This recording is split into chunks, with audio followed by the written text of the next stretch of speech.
Halo, Assalamualaikum warahmatullahi wabarakatuh. Selamat datang dalam channel pendidikan Ibu Reski Aulia.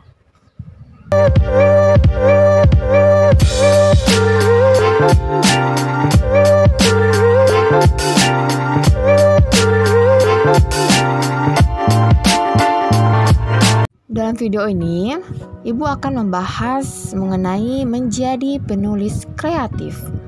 Part 1. Ibu menggunakan buku dari Ibnu Rinto Nugroho yang merupakan penulis novel bestseller Tiga Pocong Idiot sebagai referensi Ibu dalam menyampaikan hal-hal yang perlu diperhatikan untuk menjadi penulis kreatif.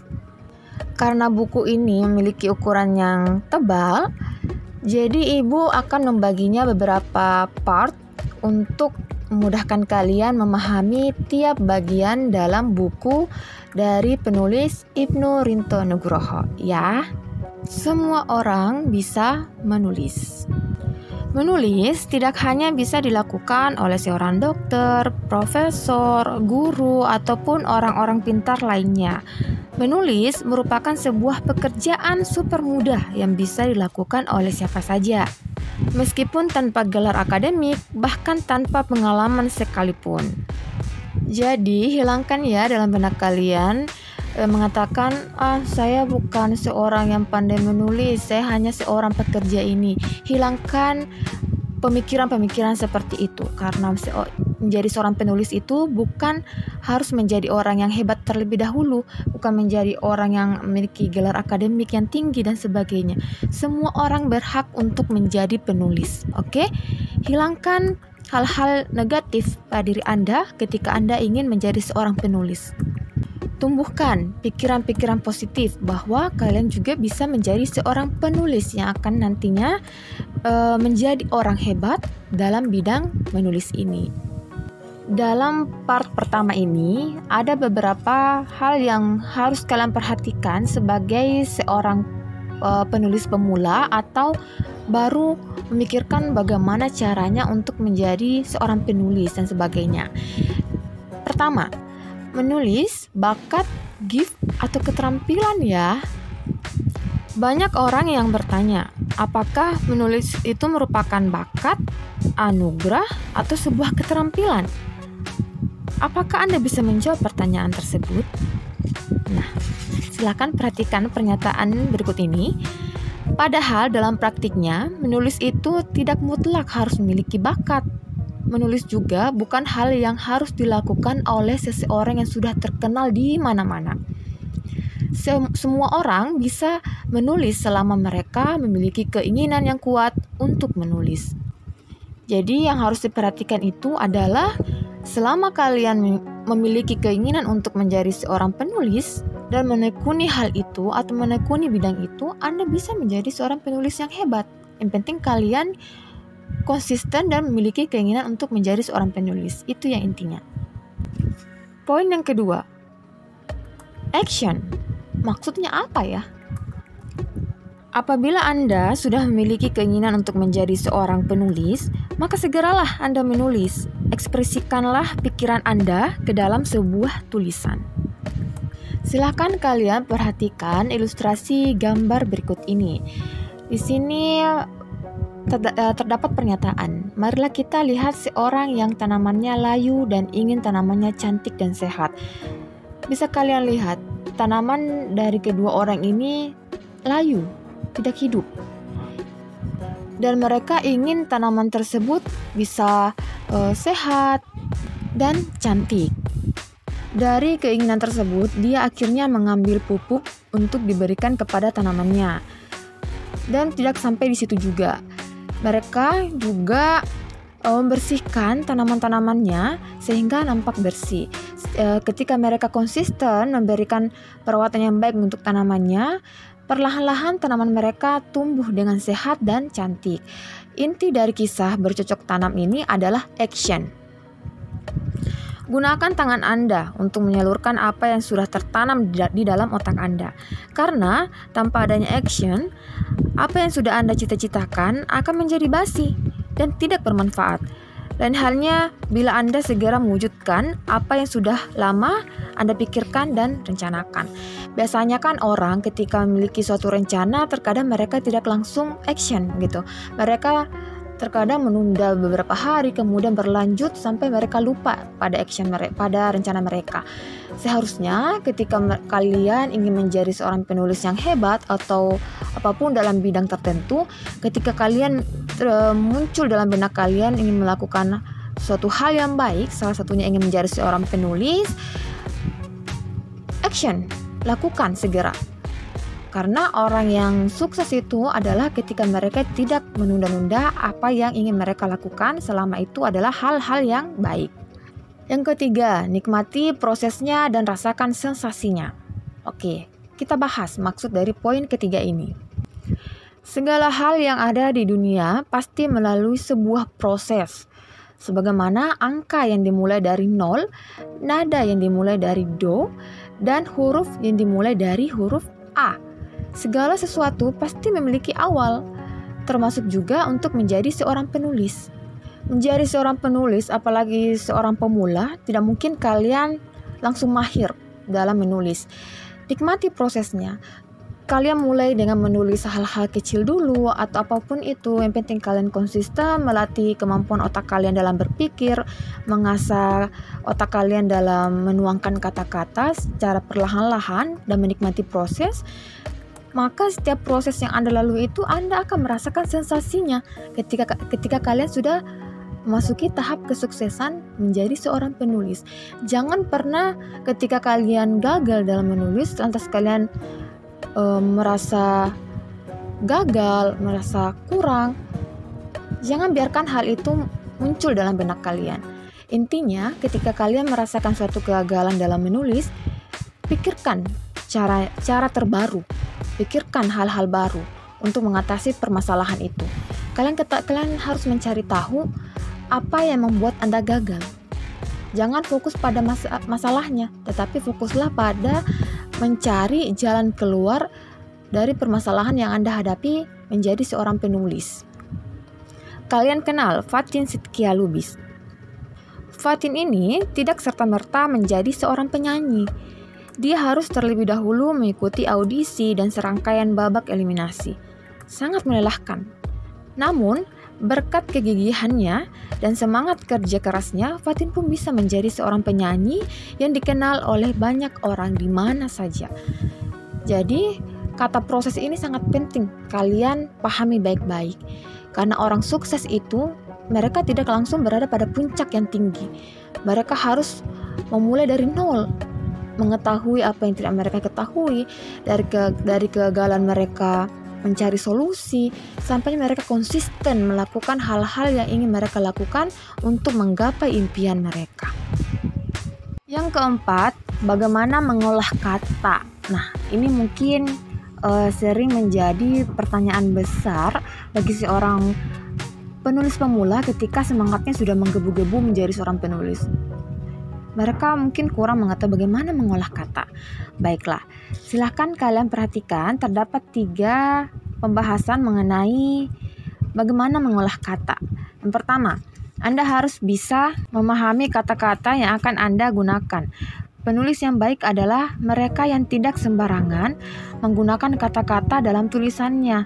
Mereka lebih memilih untuk menggunakan kata-kata yang berbobot, bermakna. Jadi sebagai seorang penulis, usahakan kalian memilih kata-kata yang benar sesuai dengan ejaannya dalam bahasa Indonesia. Jangan semerta-merta menggunakan bahasa yang tidak baik, begitu.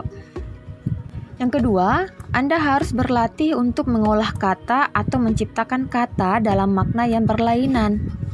Sebuah tulisan yang baik tidak hanya mengandung tema yang menarik pula. Jika hanya bermodalkan tema saja, tapi pemilihan kata-katanya asal-asalan akan membuat tulisan tersebut tidak menarik lagi atau justru malah menghilangkan keindahan dari tulisan tersebut. 2 contoh yang akan Ibu perlihatkan dalam penggalan novel berjudul Rantau Satu Muara dan Laskar Pelangi. Silakan diperhatikan contoh penggalan. Novel yang pertama yaitu mobil Carry tua itu terkentut-kentut melarikan aku ke Jakarta bersama 4 kardus, 2 buntalan, sarung, dan 1 koper sesak yang resletingnya macet setengah jalan. Contoh yang kedua, tidak susah melukiskan sekolah kami, karena sekolah kami adalah salah satu dari ratusan atau mungkin ribuan sekolah miskin di seantero negeri ini, yang jika disenggol sedikit oleh kambing yang senewen ingin kawin bisa rubuh berantakan. Jika diperhatikan dalam penggalan novel di atas, terdapat beberapa penggunaan kata yang memiliki makna berlainan, seperti kata yang tercetak tebal pada masing-masing contoh penggalan novel. Kata terkentut-kentut identik dengan keinginan seseorang untuk buang gas. Namun, dalam novel Rantau Satu Muara, kata terkentut-kentut bermakna tersendat-sendat. Sedangkan untuk kata disenggol sering diartikan dengan gerakan menyentuh menggunakan sikut. Sementara di novel Laskar Pelangi diartikan terkena sesuatu yang bisa merubuhkan. Jadi ketika kalian ingin menggunakan suatu kata, cobalah untuk menyaring atau memfilter kata tersebut, jangan langsung digunakan. Karena terkadang ada kata yang digunakan dalam suatu film, dalam novel, dan penggunaan katanya itu sebenarnya kurang tepat. Itulah tugas kalian untuk mencari kata pengganti yang lebih tepat gitu, sesuai dengan artinya dalam KBBI, Kamus Besar Bahasa Indonesia. Mengolah kata yang ketiga. Ikatlah kata dengan pengalaman yang Anda miliki. Sebuah kata akan semakin kuat maknanya jika ditambahkan dengan pengalaman yang Anda alami.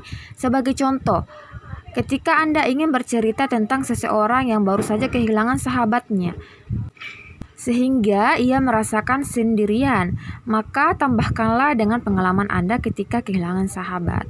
Jadi di sini dalam cerita tersebut yang akan kalian buat tidak hanya berfokus menceritakan satu kejadian yang dialami oleh orang lain. Bisa juga kalian memasukkan sedikit pengalaman kalian agar lebih banyak referensi atau pengetahuan yang didapatkan oleh si pembaca dan sebagainya gitu. Perluas wawasannya dalam membuat suatu cerita. Kelima, yaitu bagaimana caranya untuk menjadi penulis. Nah, di sini ada beberapa pertanyaan yang mungkin menjadi perwakilan bagi seseorang yang ingin menjadi seorang penulis. Yang pertama, lalu hal apakah yang harus saya tulis? Banyak sekali hal yang bisa Anda tulis. Jika Anda masih bingung, Anda bisa menuliskan tentang diri Anda, hubungan Anda dengan keluarga dan teman-teman Anda, masalah yang sedang Anda hadapi, atau Anda juga bisa menulis tentang aktivitas yang Anda kerjakan gitu. Mulailah dengan hal-hal yang tadi saya sampaikan, poin-poin itu. Bisa kalian menuliskan hal-hal walaupun kata orang nih ya adalah tulisan yang sederhana, tidak apa-apa karena kan kalian ingin memulai untuk menulis. Jadi mulailah dengan apa yang ingin Anda tulis. Bukan berarti kalian harus menulis hal-hal yang sangat penting sekali gitu, hal-hal yang berhubungan dengan pembelajaran dan sebagainya. Jika kalian malas memulai dengan seperti itu, kembali lagi, mulailah dengan aktivitas Anda atau hal-hal di sekitar Anda. Hal yang penting dari seorang penulis adalah Anda juga harus suka membaca buku gitu. Jangan menjadi seorang penulis lantas kalian tidak menyukai membaca, karena kan menulis itu berhubungan juga dengan membaca, keterampilan dalam berbahasa Indonesia. Ya. Pertanyaan selanjutnya, di mana saya bisa menulis? Anda bisa menulis di banyak tempat seperti di gawai, selembar kertas, blog, buku harian, ataupun langsung menulis di laptop ataupun komputer. Selain itu, Anda juga bisa menggabungkan antara menulis di kertas dan di komputer. Anda bisa menuangkan ide-ide tulisan Anda dalam secari kertas nih terlebih dahulu, kemudian mengeksekusinya di laptop ataupun di komputer. Jelas ya? Selanjutnya pertanyaan, bagaimana caranya agar bisa menulis? Anda bisa memulai dengan menulis bebas. Anda tidak perlu memikirkan apakah itu fiksi ataupun non-fiksi. Anda juga tidak perlu memerhatikan apakah tulisan Anda akan bagus ataukah sebaliknya. Hal terpenting adalah mewujudkan apa yang ada di otak Anda ke dalam sebuah tulisan. Nah, jangan biarkan ide hanya bersarang di otak Anda. Ide yang terlalu lama berada di pikiran Anda hanya akan membuat Anda stres, yakin deh. Tuangkan unek-unek apa yang ada di dalam otak Anda secepat mungkin. Segera ambil kertas dan tulislah apa yang sedang dikembangkan atau berkembang di dalam otak Anda, gitu. Jangan ditunda-tunda, nanti hilang, gitu ya. Selanjutnya, pertanyaan berikutnya ini, apa yang harus saya lakukan ketika menulis? Bagi penulis pemula, sangat dianjurkan untuk menulis dengan gaya bebas. Dalam menulis gaya bebas ini, Anda dianjurkan untuk lebih mendahulukan otak kanan nih, dan disusul kemudian dengan otak kiri. Lalu bagaimana cara kerjanya? Gitu kan ya. Oke, silakan diperhatikan penjelasan berikut ini. Otak kanan merupakan tempat menulis langsung. Apapun yang ada di otak Anda bisa langsung Anda tulis dalam secari kertas. Usahakan untuk tidak mengedit, merevisi sebelum Anda benar-benar menyelesaikan tulisan Anda tersebut. Nah, selain itu, Anda bisa menggunakan otak kiri untuk merevisi. Jadi otak kanan dan otak kiri ini memiliki fungsi yang berbeda-beda ya. Jadi otak kiri ini untuk merevisi tulisan Anda. Apabila pembahasan materi sudah tidak terarah, mulai menyebar kemana-mana, maka persempitlah pembahasan tersebut.